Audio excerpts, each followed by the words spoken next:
Sanibona bafethu uVana so igame elandelayo Orlando Pirates bayodlala against iPaphos FC iclub le isuka le eCyprus le club iyadlala bafethu akusiyona iclub esingayithatha kancane iyona ewine ileague ukwize esuka kulona. Igame izobidlala kusasa ngesonto ngo11 am ekseni ungayiphuthelwa le game bafethu umune nkonzo umele uyattend kumele usheshe uhambe ekseni usheshe ubuye uzobuyela igame Orlando Pirates iyadlala funa ku DStv ungayithola na ku YouTube ungayithola nayilana prediction nengayishaya mase ngithola ithuba. Angifuni ukwaste isikhathi bafethu siyibonile igame yokuqala Orlando Pirates ayidlalile siwabonile ama mistakes esiwenzile. Orlando Pirates iyawazi ama mistakes wayo iyazazi inkinga enazo. Currently thina sinenkinga yama set piece. Ama set piece iwona asibulala kakhulu. Simple Chain siyibonile iphutha lenzile first game ngosikhathi idlana lethi madidlala nayo. So yeah, asifuneke ukuphinda ama mistakes esiwasha against iBolton Wanderers. Simple Chain emuva kumele akhulume nama defenders akhe. Kumele ahlale epalini angaphumi epalini isidingo singekho because iyona enye izinto leyo esibulalile last season.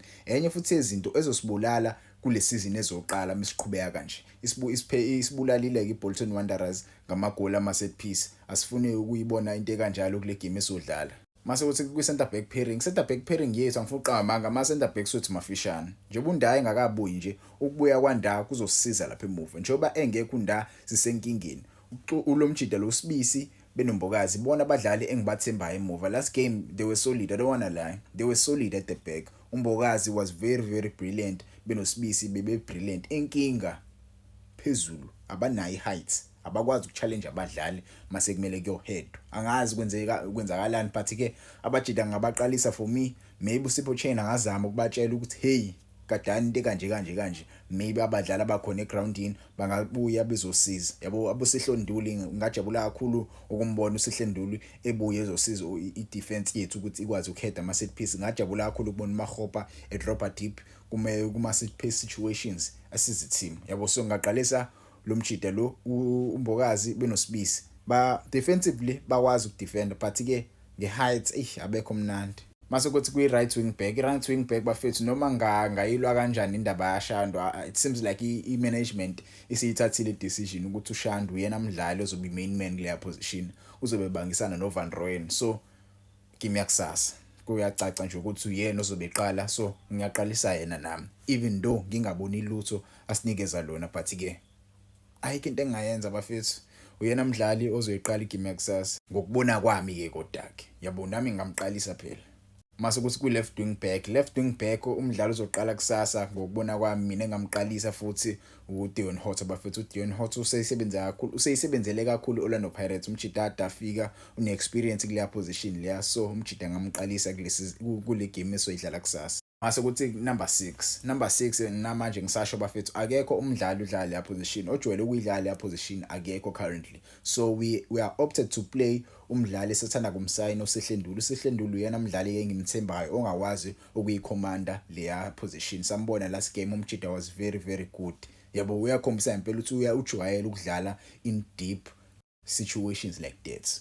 Yakwazi ukudlala kule position leya so umjida ngamqalisa mina as number 6 wegame yakusasa. But ke ungangitshela wena ama comments ungaqalisa ba kule position leya bakhona abadlali abangadlala but ke ungangitshela wena ungaqalisa ba lapha uma usuthelo nje lelithuba lokuthi usethe scheme ungangitshela futhi nakuma comments ungitshela isakhe scheme ungangiphiki ungazama ungiphekisa laba fethu but ungibhalele isakhe scheme mina nami ngizosirate sakho nawe ungangitshela ngisami. Mase kuthi abadlali abazodlala phambi kwakhe uSihlenduli ngokwami I saw uSiphombule last game uSiphombule bafethu umjida wayidlala kamnandi wayekwazi ukucollect ibhola drop deep azocollect ibhola kuma defender mase yaphambili pass ibhola umjida wayidlala kamnandi. For me I would start uSiphombule with ulumfana lo Mfokeng.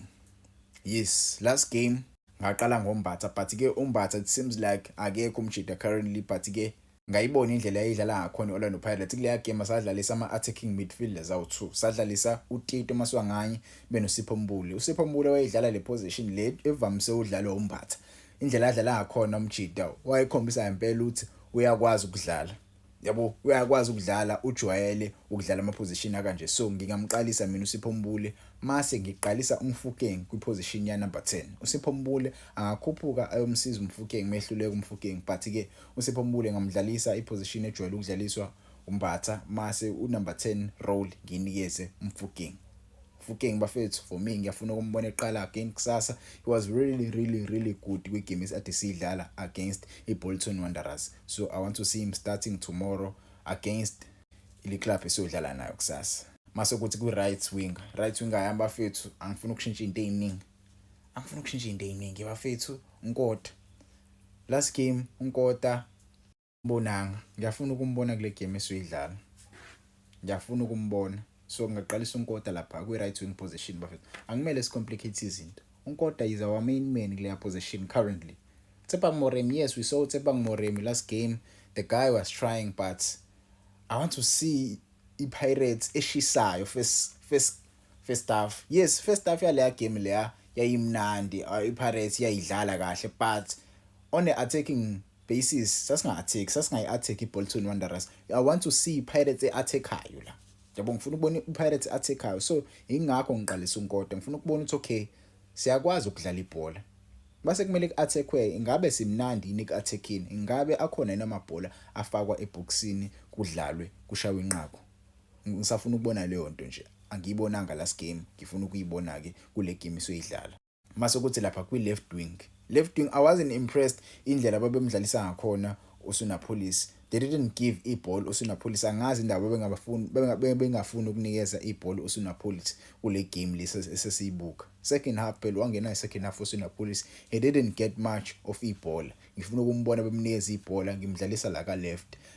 Uzodlala as a left wing abafethu. Yabo uzodlala as a left winger. Mfukeng uzobe khona same match. I feel like Mfukeng unayo potential yokumnikeza ibhola. Mfukeng akusiyena umdlali ongishana nebhola, uyathanda ukudlalisana. Yabo is that kind of player. That is what I like about Mfukeng. Umdlali ozothatha ibhola akunikeze ibhola, uma uyibhedela wena uyibhedela wena. So uSunapolis, I want to see more of uSunapolis kule game le esoyidlala against the team le bafethu. Ngifuna ukumbona umjida e-creator noma i-assist, e-creator noma i-goal scoring opportunity, eshaya noma igoli. Sifuna ukubona izinto ekanjalo. Sifuna ukubona aboSipho Mbule bedlala. Sifuna ukubona aboSipho Mbule bethatha ibhola belisa phambili. Yes, we need a striker esikwazi ukukora, but mina istriker engazidlalisa la. I'm not saying akakwazi ukukora. All I'm saying is uyakwazi uconnect play, uyakwazi ukudlalisana nama forwards akhe, uyakwazi uya phambili, uyakwazi futhi nokucutha. Ngaqalisa uMakgopa bafethu. Maybe you can come for me and tell me hayi vana ngeke umqayisa kanjani uMakgopa. For me, Makgopa is the only clinical striker we have currently. We saw a bit of yabo Makgopa noMabasa last game, but they weren't that clinical. Yabo bebengekho clinical. We saw uRadiopane, but I wasn't impressed about uRadiopane. Radiopane needs to do more. He needs to do better actually. He needs to do better because you cannot play for Orlando Pirates uma usazoqhubeka udlale kanje. Some may say uRadiopane didn't play good because he didn't get the ball up front. Maybe ngabe icase kanjalo, but I want to see more for Radiopane. Do like uMakgopa akakusiyena umdlali ohlala phambili kakhulu, uyabuya azolanda ibhola la masiya phambili. Yabo, that's how you create goal scoring chances as a striker. If you see that you don't get the ball, don't sit up front, because if you sit up front, the team will see ukuthi no man, that striker is not doing anything for us. Come back and help the team. When you help the team, take the ball and pass it to a winger or a creative attacking midfielder. The creative attacking midfielder will take the ball. When you create space for yourself, uzophasela ibhola kuye ushaye 1-on-1 no goalkeeper. Yabo, ubuye mfethu udrop usize team. I-team phela ayihlezi iphethe ibhola. I-team imaka, kumele ubuye uzomaka. That is what I like about uMakgopa. He knows how to do that. Uyakwazi ukubuya azosiza team imake. So iyona ke lineup mina engayisetha mase ngithola ithuba. Ungangitshela ama comments. 4 at the back ngaqalisa bani? Mbokazi, uSibisi, uShando, uHot. Mase kuthi Sihle Nduli abo number 6. Mase kuthi uSipho Mbule noMfukeng badlale lapha esiswini. Mase kuthi right winger yami ngiqalisa uNkota. Mase kuthi left winger ngiqalisa uSunapolis. Our main man up top ngaqalisa uMakgopa. So this is the lineup I would choose if I can get the opportunity. Lineup ke labafethu nganqoma noma yipi team, noma yipi nje i-team eza ngobuso leli. Hey